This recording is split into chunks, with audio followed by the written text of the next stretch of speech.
There's been a lot of all-stars throughout the NBA's history, and most of them were all great players, or great players for that one season. But there's been some really questionable all-stars throughout the years. Some were just plain average starters and somehow made the all-star team. But today, we are going to find out who was the worst of them all. What's going on, everybody? It is Handles, and I'd just like to say I made an Instagram, and yes, that's me. So I guess this is kind of like a face reveal, but so if you're fans of me, go follow it. I'll be posting a bunch of clips of me playing basketball over there, and if I decide to do a Q&A, I'll get you guys to ask me questions in the comments on any of my pictures. Might even do a special giveaway for my Instagram and Twitter followers, but go follow it and show me some love there. But anyways, today's video is about the worst players to ever make the All-Star team. I want to give a special mention to Yao Ming in 2011, but not because he was a bad player, but because he retired 5 games into the season and the fans still voted him in to be a starter. Of course, I'll let that slide since he probably would have put up all-star numbers had he not get injured and retired.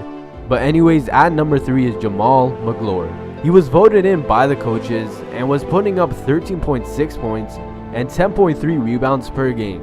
Now, especially when bigs were more prominent back in 2004, those just sound like complete average numbers. Most starting bigs today would average this. But now you're wondering how he even made the All-Star team if his numbers were just average. Well, that was because centers were pretty dry in the East that year.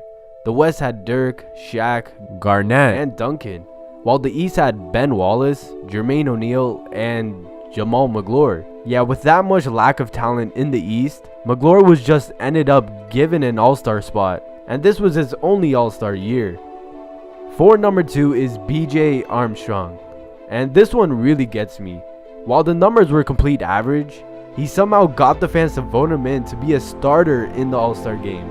If the fans never did that, I doubt the coaches would have selected him. He was averaging 15.8 points, 2.3 rebounds, and 4 assists per game that season. Yeah, that doesn't sound like all-star starter numbers at all, and he was voted in 1994 and was on the Bulls. So I'm guessing everyone was sad that Michael Jordan retired and just decided to vote him instead, even though clearly he didn't deserve it. And now finally, for the worst player to ever make the All-Star team is James Donaldson in 1988. And trust me, you would think this guy was just an average role player, but no, somehow he was voted in by the coaches while he was averaging 7 points and 9.3 rebounds per game that season. Yes, I know it sounds crazy, and what's even worse about it is that there were clearly more deserving centers on his own team that should have been there over him. For example, his teammate Rory Tarpley, who was averaging 13.5 points and 11.8 rebounds, and same with Sam Perkins. Both of these guys who were his teammates deserved that spot over him. So yeah, it's pretty bad, and James Donaldson is in fact the player who put up the lowest numbers as an all-star. And those were the 3 worst NBA players to ever make the all-star team. There's a bunch of other players who put up mediocre numbers as well, but in some way they were really impactful for their team, so I didn't want to say they were undeserving of a spot. But anyways guys, that's the video for today. I hope you all enjoyed it. Be sure to subscribe and follow me on Instagram so you don't miss any video I post. And as always, till next time, I'm Handles, and I'm out.